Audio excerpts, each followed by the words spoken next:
Chapter 14 है हमारा immunity. और इम्यूनिटी को हम डिफाइन कैसे करेंगे? The ability of an organism fighting against pathogen. अब पैथोजन हम जानते हैं कि माइक्रो और मैक्रो ऑर्गेनिज्म हो सकते हैं, जिसमें अगर हम डिसऑर्डर को क्लासिफाई करें या डिजीज भी हम कह सकते हैं, अगर हम डिजीज को क्लासिफाई करें तो एक तो हम डिसऑर्डर को देखते हैं जो पैथोजन की वजह से होता है।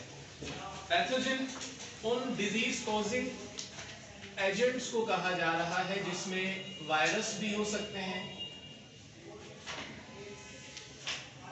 बैक्टीरिया भी हो सकते हैं, फंजाई भी हो सकते हैं, ये माइक्रो ऑर्गेनिज्म है। और मैक्रो में वर्म्स भी हो सकते हैं, हेलमिंथ्स वगैरह। अगर किसी एक्सटर्नल एजेंट की वजह से कोई डिसऑर्डर या डिजीज हुई है तो उसे हम अलग क्लासिफाई कर रहे हैं एज ए पैथोजेनिक डिसऑर्डर।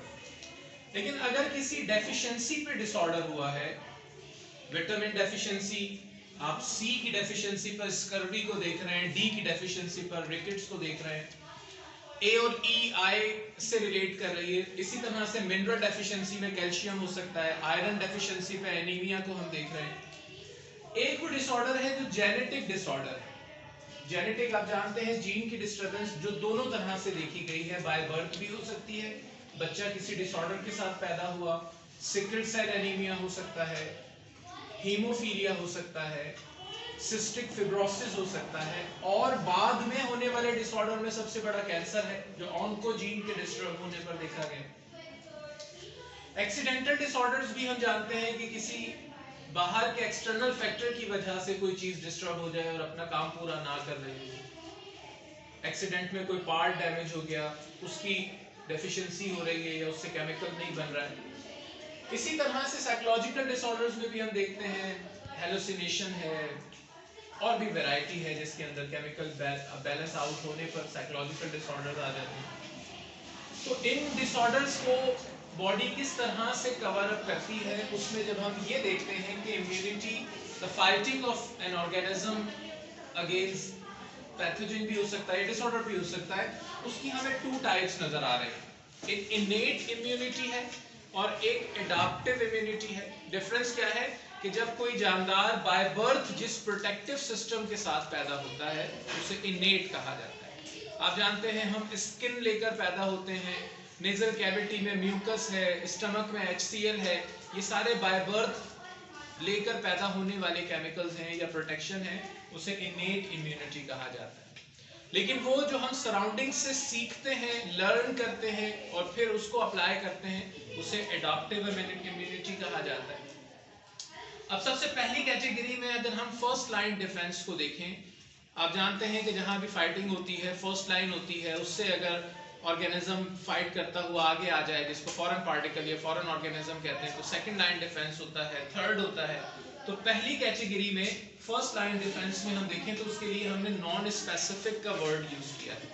क्या मीनिंग है इससे? कि आने वाले किसी भी पार्टिकल से विदाउट डिस्क्रिमिनेशन, बस उसे फील किया कि ये अपना बॉडी का केमिकल नहीं है, उससे फाइटिंग शुरू कर दी। इसके लिए जो टर्म यूज होगी वो सेल्फ और नॉन सेल्फ की टर्म यूज होगी। जैसे ही कोई केमिकल एंटर हुआ, बॉडी नहीं जानती कि वो वायरस है, वो बैक्टीरिया है, वो फंगस है या कोई और, बस उसने उसकी सरफेस पर एंटीजन को फील करना है। अगर वो अपने बॉडी जैसे हैं तो उन्हें सेल्फ कंसीडर किया जाएगा, जाने दिया जाएगा, उससे फाइटिंग नहीं होगी।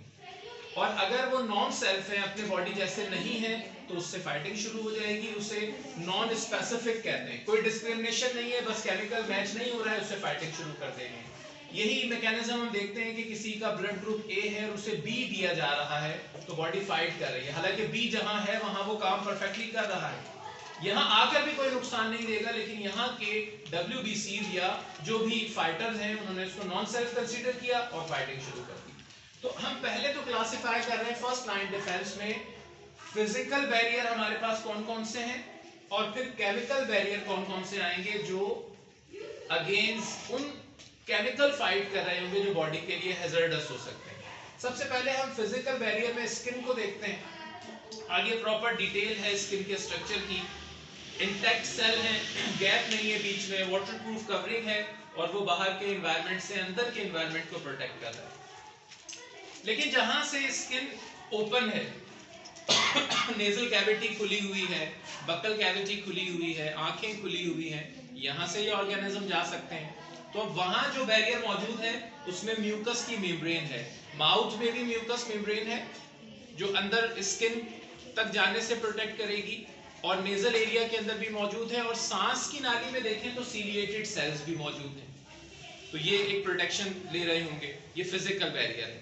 लेकिन अगर इनसे भी क्रॉस करके अगर स्टमक में कोई चीज चली जाती है या आई में कोई चीज चली जाती है, तो फिर केमिकल बैरियर क्या है आपकी बुक में देखें लिखा है। इसमें सबसे पहले स्लाइवा के अंदर मौजूद टाइलिन नामी एंजाइम ब्रेक कर रहा होगा, अगर वो कार्बोहाइड्रेट से बना हुआ कोई केमिकल है। सेकेंड, अगर वो क्रॉस करके स्टमक तक चला गया है तो HCl मौजूद होगा। थर्ड देखें, अगर स्टमक में से क्रॉस होता है तो आगे भी गैस्ट्रिक जूस मौजूद है।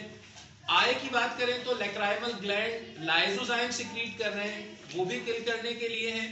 और फिर उसके बाद स्पर्म में साइन करके केमिकल रिप्रोडक्टिव एरियाज में भी मौजूद होते हैं जो जर्म्स को वहां पर किल कर रहे होते हैं।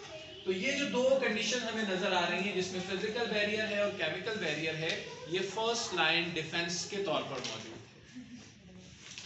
चलिए बंद कर